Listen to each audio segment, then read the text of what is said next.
Judge சொல்றாங்க, கிடைக்கப்பெற்ற புதிய ஆதாரங்களை கொண்டு பார்வதி கொலை வழக்கில் மீண்டும் விசாரிக்க கோர்ட் உத்தரவிடுகிறது. மேலும் மனுதாரர் அபிநயாவுக்கு அன்கண்டிஷனல் பெயில் வழங்க இந்த நீதிமன்றம் உத்தரவிடுகிறது. அபி கோர்ட்டை விட்டு வெளியே வர்றாங்க. வெற்றி சொல்றாரு மண்டியிட்டு அபி கிட்ட, என்ன மன்னிச்சிரு அபி, 10 வருஷமா உன்னை புரிஞ்சுக்காம கஷ்டப்படுத்தினதுக்கு என்ன மன்னிச்சிரு அபி. அபி கண் கலங்கிக்கிட்டே நிக்கிறாங்க. வெற்றி கர்ணாவோட சட்டைய பிடிச்சு சொல்றாரு, கர்ணா நான் சொல்றேன் கேட்டுக்க.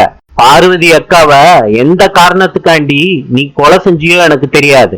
அத கண்டுபிடிக்காம நான் விட மாட்டேன்டா.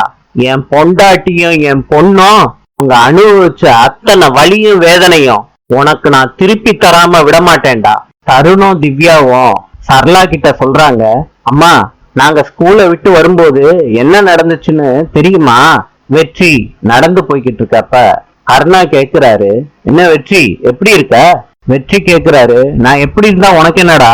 கர்ணா சொல்றாரு, நீ செத்தா ஏன்னு கேட்க கூட உனக்கு ஆளு கிடையாது, நீ ஒரு அனாதை பயடா. சுடர் இத கேட்டுட்டு சொல்றாங்க, அப்படி பேசாதீங்க, இவர் ஒன்னும் அனாதை கிடையாது, என்னோட அப்பான்னு கர்ணா கிட்ட சுடர் சொல்றாங்க.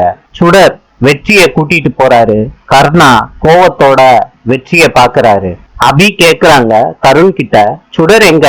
சுடர் வெற்றிய கூட்டிக்கிட்டு வீட்டுல வந்து நிக்கிறாங்க. அவங்க சொல்லிக்கிட்டு இருக்கப்பவே அபி சொல்றாங்க, சுடர் உள்ளவா. சுடர் சொல்றாங்க, அம்மா இவரு எப்பயுமே நம்ம கூடவே இருக்கட்டும்மா, பிளீஸ்மா.